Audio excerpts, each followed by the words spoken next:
Hi flowers, welcome back to my channel. Video को start करने से पहले अगर अभी तक आप में से किसी ने मेरे चैनल को सब्सक्राइब नहीं किया है तो प्लीज़ चैनल को सब्सक्राइब, वीडियो को लाइक और नीचे कमेंट करते हुए ज़रूर बताइएगा कि आज का ये पार्ट आपको कैसा लगा। तो चलिए, partners already written in fate के नेक्स्ट पार्ट को स्टार्ट करते हैं, मतलब सीजन 2 के नेक्स्ट पार्ट को स्टार्ट करते हैं।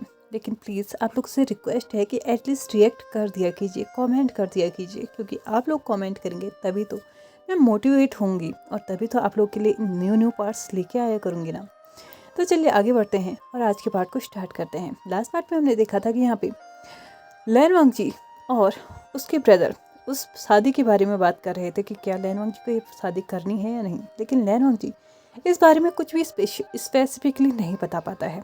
लेकिन लैन सिचेन के लिए ये जानना बहुत ज़रूरी था, क्योंकि उसके भाई की ज़िंदगी का ये बहुत बड़ा फैसला है। ऑफ कोर्स सी बात है, कोई ऐसा मतलब ऐसा डिसीज़न तो नहीं है ना कि आज ले लिया कल चेंज कर लिया, परसों किसी और डिसीज़न को ले लिया। ये एक शादी का मामला है, एक बार हो गई तो शायद बहुत ही ज़्यादा चांसेस होते हैं जहाँ पे शादी टूट जाए, फिर इंसान को दूसरा मौका मिले। बहुत बार तो इंसान को ज़िंदगी भर पर झेलना ही पड़ जाता है। और ऑफ कोर्स विंग और लैन वांगजी दोनों ही एक अपोजिट कैरेक्टर्स हैं, तो यहाँ पे दोनों को ही बहुत ज़्यादा एडजस्टमेंट करना पड़ेगा। लेकिन यहाँ पे लैन सिचेन जानना चाहता था कि वो एडजस्टमेंट कौन ज़्यादा करेगा, विंग या फिर लैन वांगजी। लेकिन वो कुछ बोल पाता इससे पहले ही एक डिसिबल आके वहाँ पे उन्हें बताता है कि यहाँ पे आपको महागुरु लैन यानी कि लैन चिरेन बुला रहे हैं। लैन सिचेन लैन वांगजी की तरफ देखता है और उससे बोलता है, 4 दिन बाकी हैं अभी वांगजी। मैं उम्मीद करता हूँ कि इन 4 दिनों में तुम अपने डिसीजंस को हमें बता दोगे। तो यहाँ पे लैन वांगजी अपने ब्रदर की तरफ देखते हुए बोलता है, मेरा डिसीजन कुछ स्पेशल नहीं है ब्रदर, मैं बस ये चाहता हूँ कि कुछ और टाइम मुझे मिल जाए। तो यहाँ पे लैन सिचेन वांगजी की तरफ देखते हुए बोलता है, अगर बात सिर्फ इतनी है, तुम्हें सिर्फ टाइम चाहिए और शादी से तुम्हें कोई प्रॉब्लम नहीं है, तो मैं तुम्हें यही कहूँगा कि अब तुम्हें और टाइम नहीं मिल सकता, क्योंकि तुम दोनों ही 21 साल के हो चुके हो। तुम्हें बचपन से यही बताया गया है कि तुम दोनों की शादी होने वाली है, तो तुम्हें और कितना टाइम चाहिए।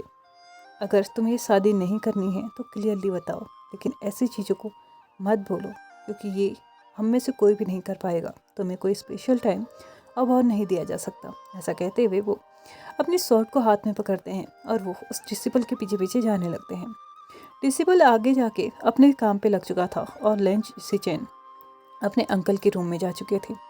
वहाँ पे जाके अंकल यानी कि लैन चिरेन अपने बियर्ड को बहुत अच्छे से मसाज कर रहे थे, जो कि उनकी हमेशा की आदत थी। यहाँ पे उन्होंने लैन सिचेन को अपने सामने आते हुए देखा, तो उन्होंने इशारे से लैन सिचेन को काउच के पास बैठने के लिए, मतलब सॉरी, जो टेबल था उसमें जो काउच था, छोटा सा कुशन, उस पर बैठने के लिए बोला। लैन सिचेन बैठ चुके थे। लैन चिरेन जो कि अभी विंडो से बाहर देख रहे थे, वो अब अपने कदमों को बढ़ाते हुए लैन सिचेन के सामने बैठते हैं। लैन सिचेन से उन्होंने टी सर्व की लैन सिचेन की तरफ बढ़ाई और उसके बाद उन दोनों ने ही एक एक सिप पी ली। यहाँ पे बहुत ही पोलाइटली मतलब एक ऐसे मैनर्स को शो करते हुए दोनों ने ही आराम से टी कप को नीचे रखा और उसके बाद लैन चिरेन ने सिचेन से पूछा, क्या तुमने वांगजी से बात की? यहाँ पे लैन सिचेन अपने अंकल की तरफ देखते हुए बोलते हैं, हाँ मैंने बात तो की। उसका कहना है कि उससे शादी से कोई प्रॉब्लम नहीं है, उसे बस वक्त चाहिए। और मुझे नहीं लगता कि अगर शादी से प्रॉब्लम नहीं है तो वक्त हमें देना चाहिए। बचपन से लेके अभी तक हम यही सुनते आ रहे हैं कि लैन वांगजी और विवुजन दोनों की ही शादी होने वाली है, इसलिए मुझे नहीं लगता कि इसे हमें और ज़्यादा डिले करना चाहिए। और हाँ, आपको भी अच्छे से पता है कि इसका और बड़ा भी कारण है। तो यहाँ पे लैन चिरेन अपनी बियर्ड को उसी तरीके से मसाज करते हुए, सहलाते हुए लैन सिचेन की तरफ देखते हुए बोलते हैं कि ये तुम्हारा डिसीजन फाइनल है? तो यहाँ पे लैन सिचेन बोलते हैं, हाँ शायद यही डिसीजन सबसे बेस्ट है। मुझे नहीं लगता कि अब मुझे और जिम्मेदारी उठाने की ज़रूरत है, क्योंकि मैं उसके काबिल नहीं हूँ। आज नहीं तो कल वांगजी को ये जिम्मेदारी उठानी होगी, इसलिए अपने फैमिली के रूल के अकॉर्डिंग जब उसकी शादी हो जाएगी तो उसे ये जिम्मेदारी उठानी होगी। मैं शादी नहीं कर सकता, ये आप अच्छे से जानते हैं। लैन चिरेन लैन सिचेन की बात समझ रहा था। उसने आगे बात बढ़ाते हुए बोली, क्या तुमने जंग सेक्ट में लेटर भेज दिया है? तो यहाँ पे लैंसी चेन बोलते हैं, हाँ मैंने भेज दिया है और 4 दिन के बाद हम सभी को वहाँ पे जाना भी है।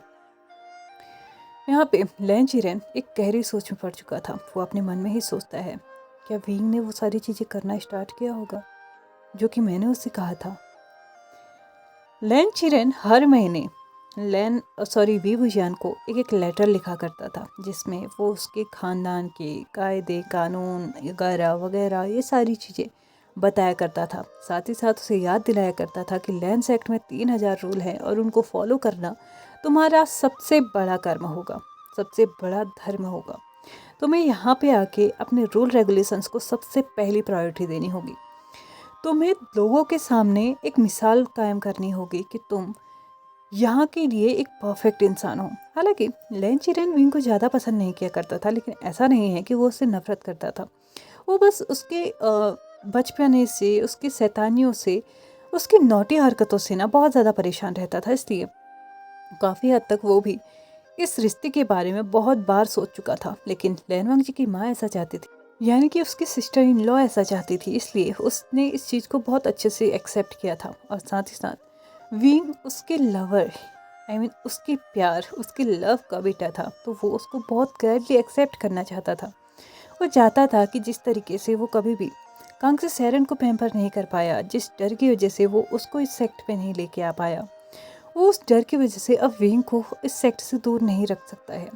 वो चाहता था कि विंग इस सेक्ट में आए, लेकिन विंग को भी कुछ चीज़ें समझनी होंगी, विंग को भी अपनी जिम्मेदारियाँ उठानी होंगी। आज नहीं तो कल उसे सेक्ट के लिए एक अलग तरीके से देखा जाएगा, जो कि एक ऐसा इंसान होगा जो कि इस सेक्ट के लिए बहुत कुछ करेगा।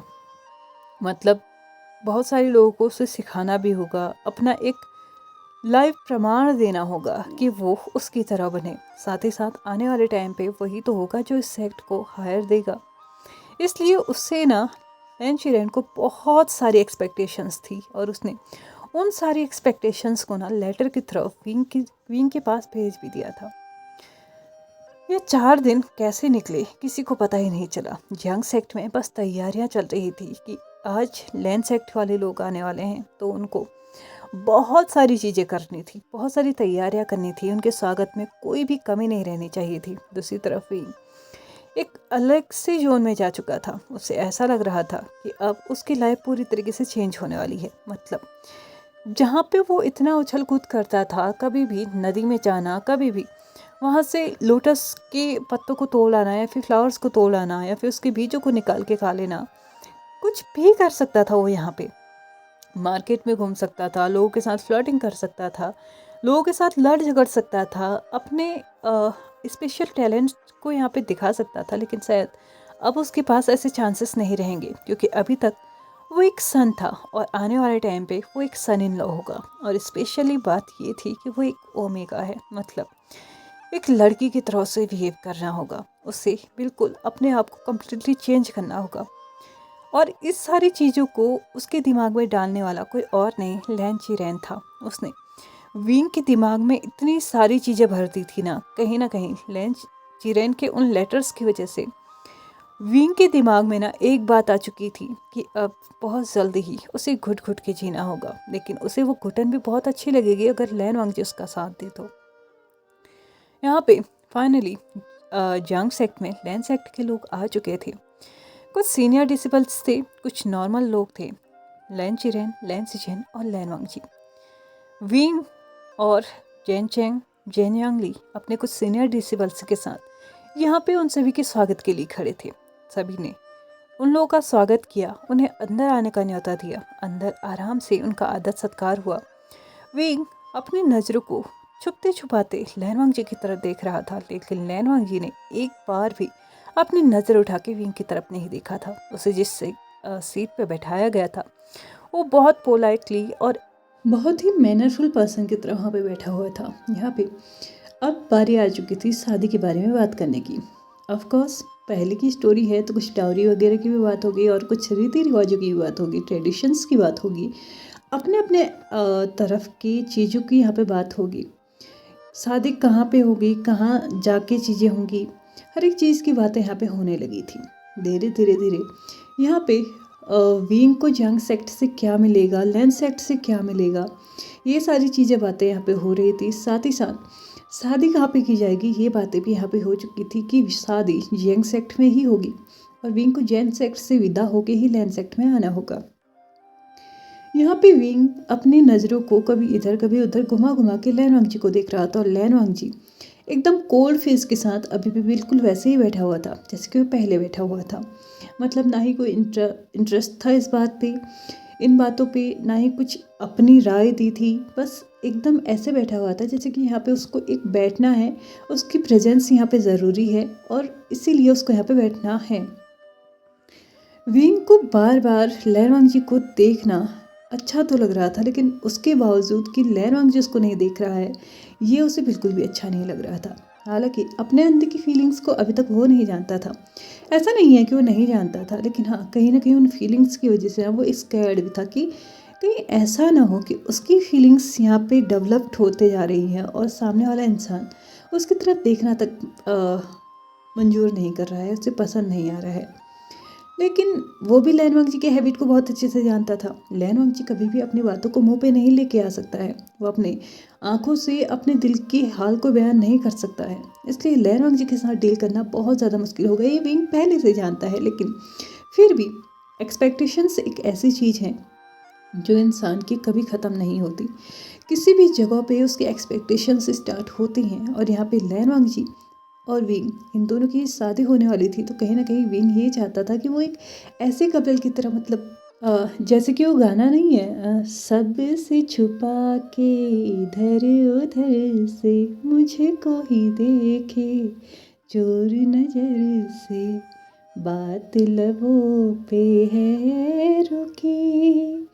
मतलब विंग भी ना इस वक्त बिल्कुल ऐसी ही एक्सपेक्टेशन में था कि लैन वांग जी थोड़ा इधर देखे, उधर थोड़ा उधर देखे और चोरी छुपे ना वो विंग को देखे। लेकिन लैन वांग जी ऐसा बिल्कुल भी नहीं कर रहा था।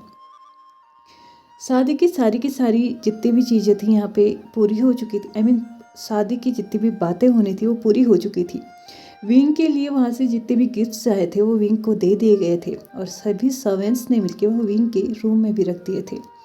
यहाँ पे यंग सेक्ट भी कम नहीं था, उसने भी लैन वांग जी के लिए बहुत सारे गिफ्ट्स अरेंज किए थे। साथ ही साथ लैन चिरेन, लैन सिचेन और एल्डर्स के लिए भी उनको भी वो गिफ्ट दे दिए गए थे। लेकिन यहाँ पे आज लैन सेक्ट वाले वापस नहीं जाने वाले थे, तो अब बारी थी उनके लिए जगह जगह कमरों की व्यवस्था करने की, यानी कि उनके रहने की व्यवस्था यहीं पे होने वाली है। तो यहाँ पे हर एक चीज़ की अरेंजमेंट्स कैसी हैं कमरों में ये देखना भी ज़रूरी है। हालांकि ये बात पहले से ही जंग सेक्ट को पता थी और उन्होंने अरेंजमेंट करके भी रखे थे, लेकिन फिर भी यहाँ पे जब खाने के बाद खाना खा लिया गया था, नाइट का डिनर हो चुका था और यहाँ पे अब सभी लोग फिर से आराम से एक साथ बैठे हुए थे। लेकिन इस वक्त वो नॉर्मल कैजुअल चैटिंग पे लगे हुए थे, कौन मतलब एक दूसरे का हाल चाल पूछना। और यहाँ पे जैन चंग पर्सनली सभी कमरों में सर्वेंट्स के साथ विजिट कर रहा था कि किसी कमरे में किसी चीज़ की कमी तो नहीं है। ऑफ कोर्स विंग के इन लॉज है भैया, उनके लिए नॉर्मल चीज़ें नहीं हो सकती हैं, उनके लिए स्पेशल ट्रीटमेंट होना होगा। इसलिए वो खुद से एक भाई होने का फ़र्ज निभा रहा था और खुद ही इन सब चीज़ों को चेक कर रहा था। लैन वांग जी इन सभी से हटके अभी गार्डन एरिया में आ चुका था। उससे अंदर बहुत ज़्यादा अच्छा नहीं लग रहा था, क्योंकि इतने कायोस में वो कभी भी अपने सेक्ट में नहीं रहा है। उसने कभी भी अपनी क्लास, अपनी मीटिंग्स के अलावा कैजुअल चैटिंग्स में कभी भी नहीं बैठा है और आज भी नहीं बैठने वाला था। इसलिए कमरा अभी तैयार नहीं था, या यही को कि तैयार हो भी गया था तो किसी ने उसको उसका कमरा दिखाया नहीं था, इसलिए वो गार्डन में जा चुका था। यहाँ पे विंग जो इन सारी एल्डर्स की बातों से बोर होके वो भी किसी न किसी तरीके से बहाना बना के उस कमरे से बाहर आ चुका था, हॉल से बाहर आ चुका था। और यहाँ पे आके वो अपने आर्म्स को स्ट्रेच करते हुए ये सोचता है कि ये लोग कितने बोरिंग हैं, मतलब इतनी अजीबोगरीब चीज़ों में भी ये चैटिंग करते हैं। ये लोग इतनी बड़ी लंबी लंबी कन्वर्सेशन कर लेते हैं कि वो बैटर्स जो होते हैं ना वो 4 शब्दों में ख़त्म होने वाले होते हैं, लेकिन फिर भी ये पूरा दिन उसमें बिता देते हैं। ऐसा कहते हुए वो भी अपने माइंड को फ्रेश करने के लिए ना गार्डन में जाता है। गार्डन में जाते ही उससे लैन वांग जी उसके सामने दिखता है।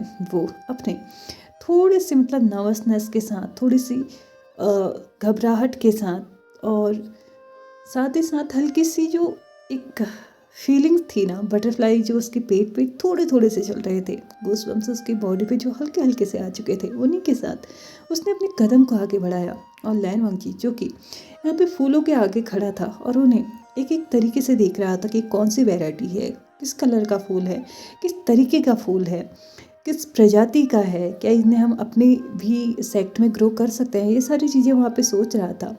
कभी उसकी नज़र बाग में मतलब गार्डन में जितने भी फ्लावर्स थे, जितने फ्रूट्स थे, स्पेशल तरीके के जो शो पीस वाले प्लांट्स होते हैं उन पे जा रही थी। तो कभी कभार यहाँ से जो सुंदर व्यू आसमान का इस वक्त उसे मिल रहा था ना, चाँद के किनारे इतने सारे तारे थे, तो वो उन्हें भी देख रहा था। अचानक से उसे अपने बगल में कोई इंसान प्रेजेंट सा लगता है। उसे महसूस हुआ था कि कोई तो आया है, लेकिन हाँ, वो इस बात से श्योर था कि उसके सेक्ट से कोई नहीं है, क्योंकि ऑफ कोर्स सी बात है, उसके सेक्ट का कोई मेंबर इतनी धीमे धीमे उसके बगल में आके नहीं खड़ा होता है, सिवाय उसके ब्रदर की। अगर उसके अंकल भी आते हैं ना, तो भी वो पूरा नोटिस देखे टाइप का आते हैं, मतलब हल्का सा खांसते हुए या फिर जो कुछ भी है। यहाँ पे वो उस तरीके से आते हैं। लेकिन लैन सिचेन ही एक ऐसा इंसान है जो धीरे धीरे आके उसके बगल पे कभी भी खड़ा हो जाता है। लेकिन एक भाई अपने भाई के हार्ट को ना पहचाने, ऐसा तो नहीं हो सकता ना। इसलिए लैन वांगजी अच्छे से जानता था कि ये जो कोई भी इंसान है वो जियांग सेक्ट का ही है।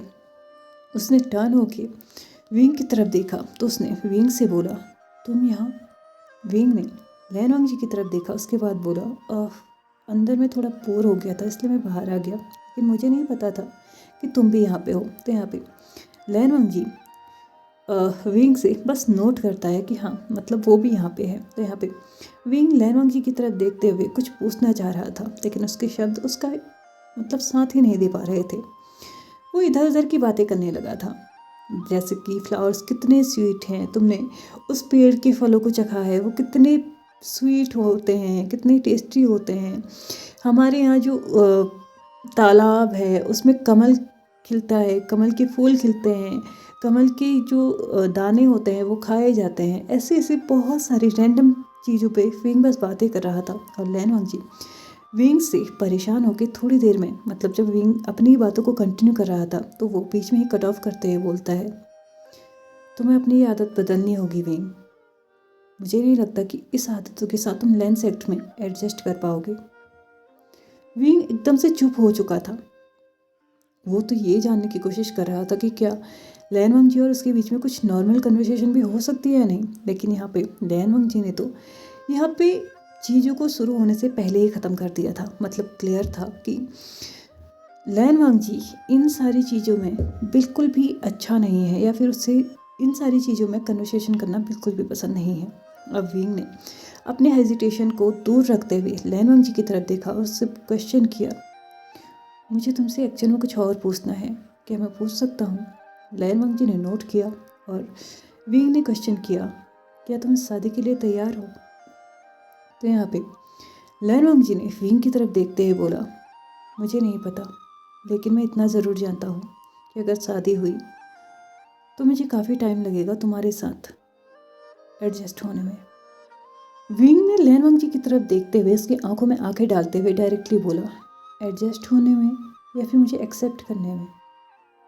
लैन वांगजी ने उसका कोई भी आंसर नहीं दिया और यहाँ पे विंग से गुड नाइट बोल के वो वहाँ से जा चुका था। क्या सच में लैन वांगजी के लिए इतना मुश्किल होगा विंग को एक्सेप्ट करना कि उसके पास आंसर ही नहीं है विंग के क्वेश्चन का? खैर, ये जो भी होगा, जैसा भी होगा, वो तो हम आने वाले एपिसोड्स में देखेंगे, क्योंकि अभी मेरा टाइम हो चुका है इस पार्ट को यहीं पे ख़त्म करने का। तो चलिए फ्रेंड्स, आज के इस पार्ट को हम यहीं पे ख़त्म करते हैं। वीडियो पसंद आया तो प्लीज़ लाइक से सब्सक्राइब एंड कमेंट करते हुए जाइएगा। Thank you so much for watching my video and bye bye.